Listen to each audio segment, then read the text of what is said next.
भगवान शिव का यतिनाथ एवं हंस नामक अवतार।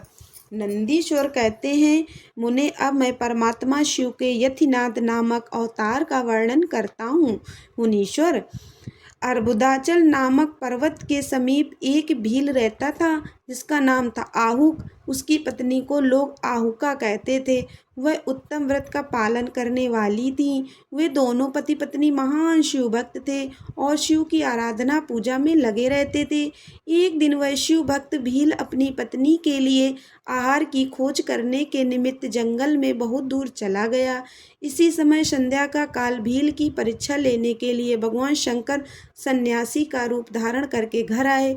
इतने में ही उस घर का मालिक भील भी चला गया आया और उसने बड़े प्रेम से उन यतिराज का पूजन किया। उसके मनोभाव की परीक्षा के लिए उन यतीश्वर ने दीनवाणी में कहा, भील, आज रात में यहाँ रहने के लिए मुझे स्थान दे दो। सवेरा होते ही चला जाऊंगा। तुम्हारा सदा कल्याण हो। भील बोला, स्वामी जी, आप ठीक कहते हैं, तथापि मेरी बात सुनिए। मेरे घर में स्थान तो बहुत थोड़ा है, फिर उसमें आपका रहना कैसे हो सकता है। भील की यह बात सुनकर स्वामी जी वहाँ से चले जाने को उद्यत हो गए। तब भीलनी ने कहा, प्राणनाथ, आप स्वामी जी को स्थान दे दीजिए। घर आए हुए अतिथि को निराश न लौटाइए, अन्यथा हमारे गृहस्थ धर्म के पालन में बाधा पहुँचेगी। आप स्वामी जी के साथ सुखपूर्वक घर के भीतर रहिए और मैं बड़े बड़े अस्त्र शस्त्र लेकर बाहर खड़ी रहूंगी। पत्नी की यह बात सुनकर भील ने सोचा, स्त्री को घर से बाहर निकालकर मैं भीतर कैसे रह सकता हूँ।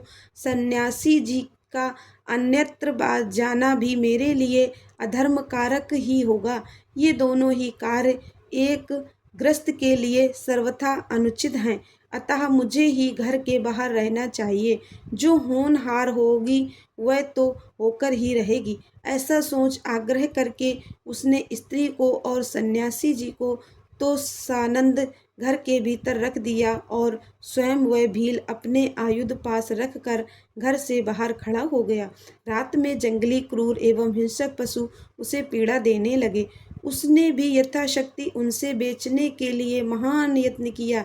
इस तरह यत्न करता हुआ वह भील बलवान होकर भी प्रारब्ध प्रेरित हिंसक पशुओं द्वारा बलपूर्वक खा लिया गया।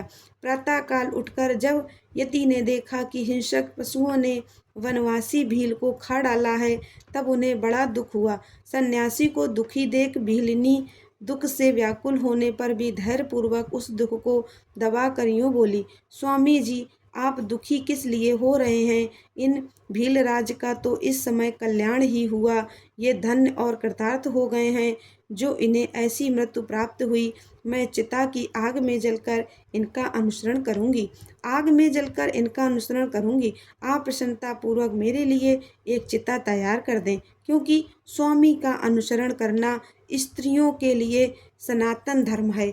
उसकी बात सुनकर सन्यासी जी ने स्वयं चिता तैयार की और भीलनी ने अपने धर्म के अनुसार उसमें प्रवेश किया। इसी समय भगवान शंकर अपने साक्षात स्वरूप से उसके सामने प्रकट हो गए और उसकी प्रशंसा करते हुए बोले, तुम धन्य हो, मैं तुम पर प्रसन्न हूँ। तुम इच्छानुसार वर मांगो, तुम्हारे लिए मुझे कुछ भी अदेय नहीं है।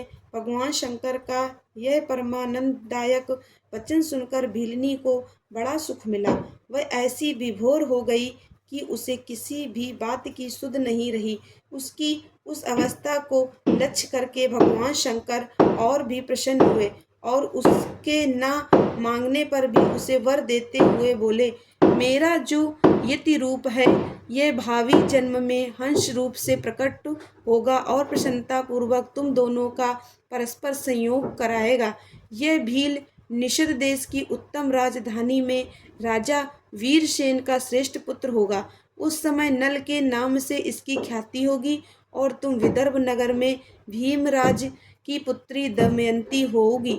तुम दोनों मिलकर राजभोग भोगने के पश्चात वह मोक्ष प्राप्त करोगे जो बड़े बड़े योगीश्वरों के लिए भी दुर्लभ है। नंदीश्वर कहते हैं, मुने ऐसा कहकर भगवान शिव उस समय लिंग रूप में स्थित हो गए। वह भील अपने धर्म से विचलित तो नहीं हुआ था, अतः उसी के नाम पर उस लिंग को अचलेश संज्ञा दी गई है। दूसरे जन्म में वह आहुक नामक भील नैषद नगर में वीरसेन का पुत्र हो महाराज नल के नाम से विख्यात हुआ, और आहुका नाम की भीलनी विदर्भ नगर में राजा भीम की पुत्री दमयंती हुई, और वे यतिनाथ शिव वहाँ हंस रूप में प्रकट हुए। उन्होंने दमयंती का नल के साथ विवाह कराया। पूर्व जन्म के सत्कार जनित पुण्य से प्रसन्न हो भगवान शिव ने हंस का रूप धारण कर उन दोनों को सुख दिया।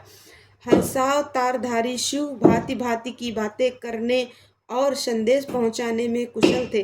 वे नल और दमयंती दोनों के लिए परमानंददायक हुए।